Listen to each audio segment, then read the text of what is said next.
Warren Harris, product specialist for Roland Corporation US. Today I'll be demonstrating for you the new SP-404 sampler.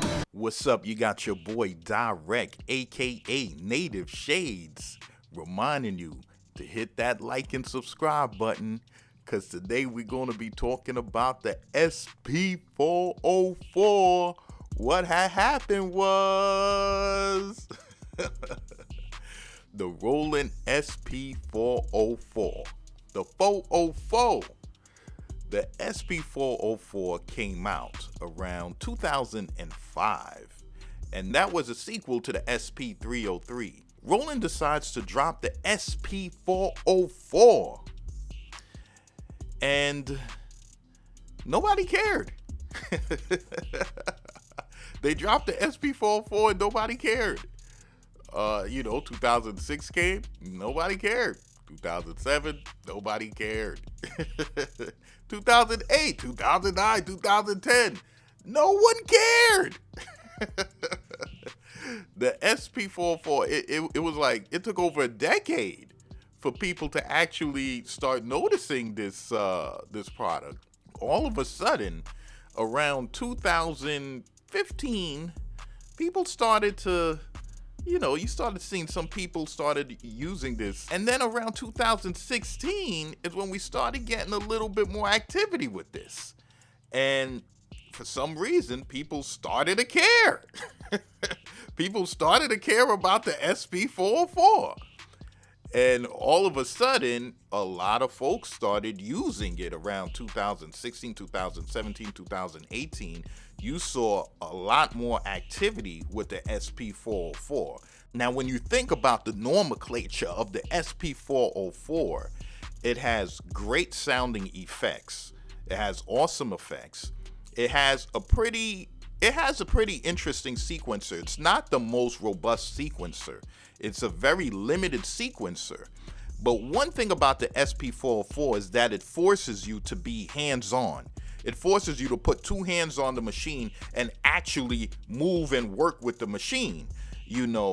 This workflow is very different from a DAW workflow or a MPC programming workflow. You can make an MPC work like a 404 using the mute groups if you want to go that route. But as far as just in general, it's not a usual workflow that these machines would take.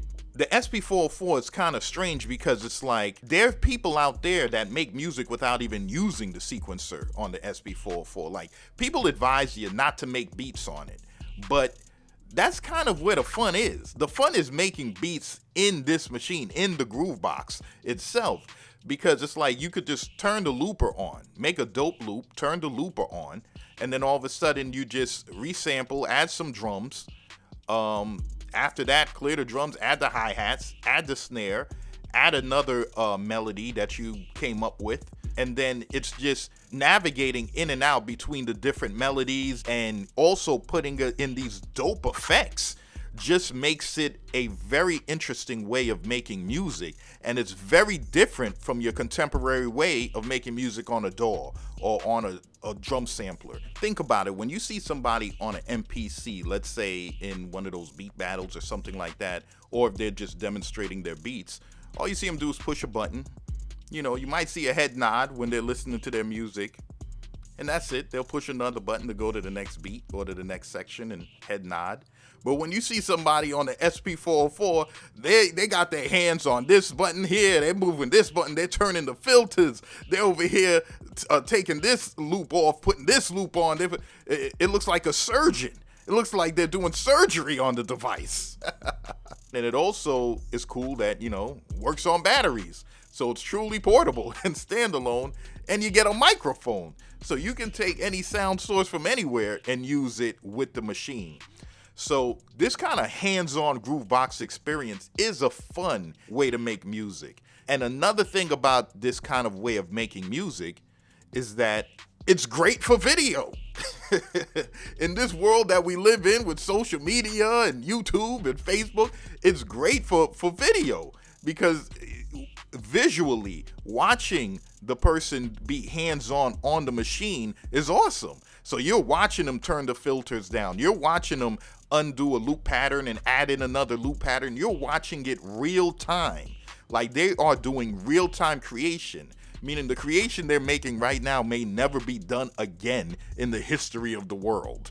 That's how in the moment the SP-404's sequencing your beat in it makes you feel. Those out there that make lo-fi music and lo-fi beats, this is the equipment that they put in the forefront as equipment that you should be using to be creating lo-fi music. You know what I'm saying? And you know, that's dope.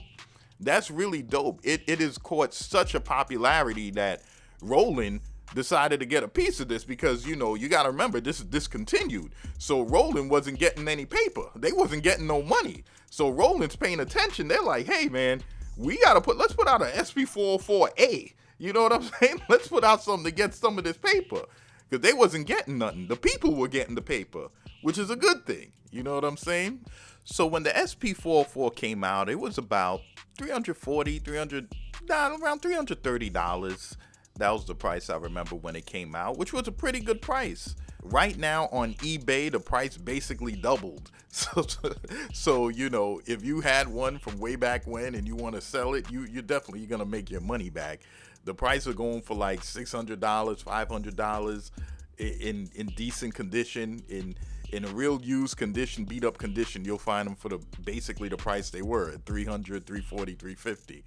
As far as the negativity that I ever heard about the SP-404 was that it didn't have the most advanced sequencer.